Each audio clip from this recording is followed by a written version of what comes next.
Hi everyone and welcome back to Tommy Talks Med. I'm Dr. Ifelayo and today we're talking about 5 reasons why I hate diabetes.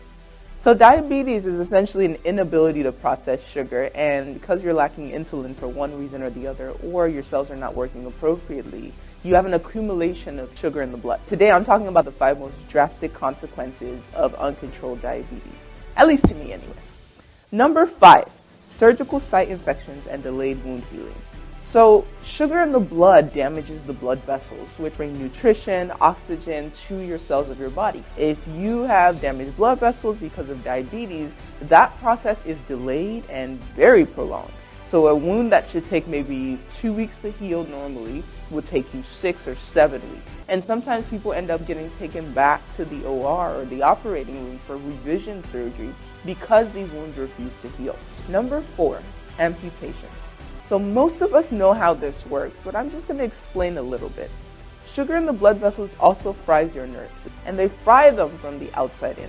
So as you can imagine, your fingers and toes are out the most. And when your nerves are fried, you can't feel whether you're in pain, whether there's a change in temperature. If I stub my toe and I have progressive diabetes that has fried the nerves of my toe, I can't feel that pain. And so I'd keep walking like nothing happened, and my toe would get infected. And by the time I'm actually seeing the infection in my foot, it's probably progressed way more than somebody who could feel pain and go to the emergency room and say, hey, I stubbed my toe and broke it.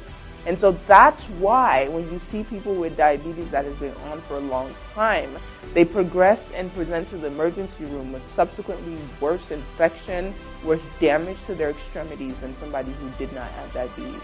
And that's also why sometimes the infection is so bad that to save the rest of the extremity or the limb, they would have to amputate.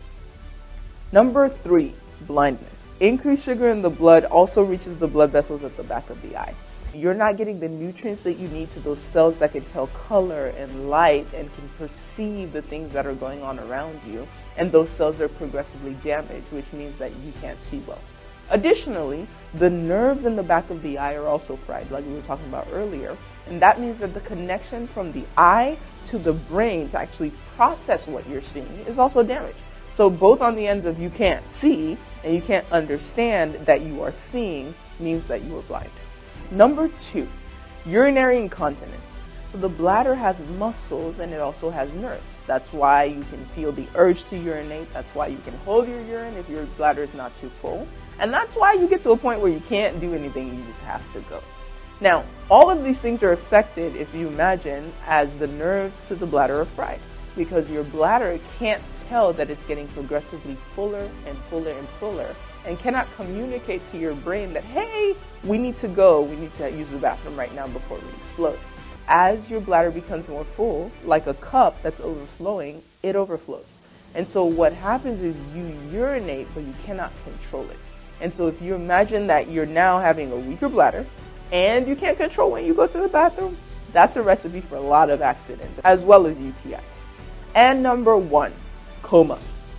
No one likes to be unconscious, so I'm just going to leave that one here. I'm kidding.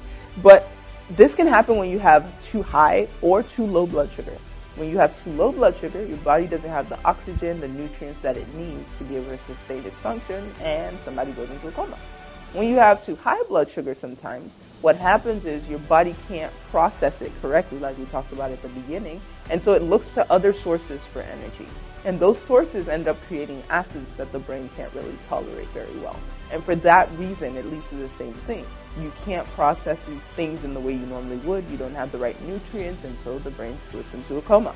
Now, all of these things are avoidable if your blood sugar is well controlled. If you are taking your medications as instructed, if you are following up with your doctor regularly to make sure there's any adjustments that need to be made, they're made. And then also, if you are checking your blood sugar at home and monitoring for any signs or symptoms of high or low blood sugar. I hope this helped. I pray that you are in good health as your soul prospers, and I will see you in the next episode. Bye.